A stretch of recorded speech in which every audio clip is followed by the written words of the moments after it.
U.S. breaking news, change your read newspaper habit. Pahoa, Hawaii. The number of homes destroyed by lava shooting out of openings in the ground created by Hawaii's Kilauea volcano climbed to 5 as some of the more than 1,700 people who evacuated prepared for the possibility they may not return for quite some time. "I have no idea how soon we can get back," said Todd Corrigan, who left his home in Leilani Estates with his wife on Friday, as lava burst through the ground 3 or 4 blocks from their home. They spent the night on the beach in their car and began looking for a vacation rental. The Hawaiian Volcanoes Observatory said 8 vents, each several hundred meters, long, opened in the neighborhood since Thursday. By late Saturday the fissures had quieted down and were only releasing steam and gas.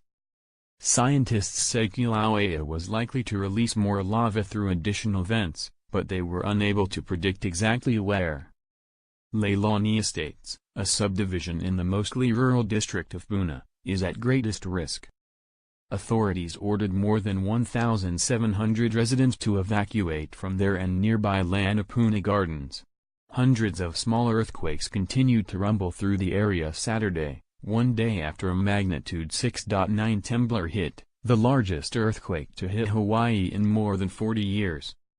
Magma moving through Kilauea set off the earthquakes, said geologists, who warned of aftershocks. Authorities cautioned sulfuric gas pouring out of the vents also posed dangers, particularly to elderly and people with respiratory problems. Hawaii County spokeswoman Leilani Estates said some residents may be allowed to return home briefly to pick up medicine or take care of pets if sulfur dioxide levels drop as a result of the calming vents. Teshamira Montoya, 45, said the threat of toxic fumes wasn't enough to make her family evacuate, but the tipping point was the earthquakes. "I felt like the whole side of our hill was going to explode," she said.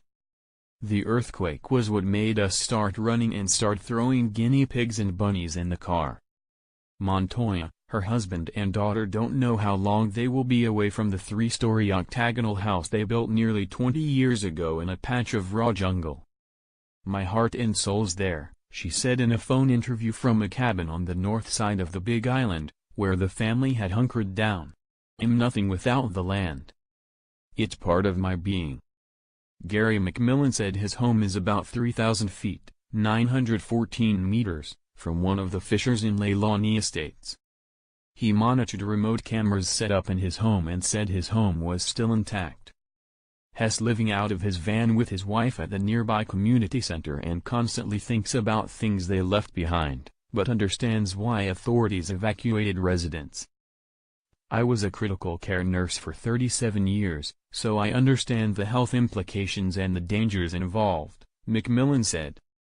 Kilauea has been continuously erupting since 1983 and is one of the world's most active volcanoes. In 2014, lava burned a house and smothered a cemetery as it approached Pahoa, the town closest to Leilani Estates. But this flow stalled just before it reached Pahoa's main road.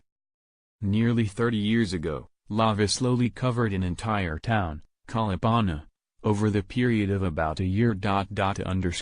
Associated Press photographer Marco Garcia in Pahoa, Hawaii, Jennifer Cinco Kelleher and Sophia Yan in Honolulu, Mark Thiessen in Anchorage, Alaska, and Jillian Flockus in Portland, Oregon, contributed to this report.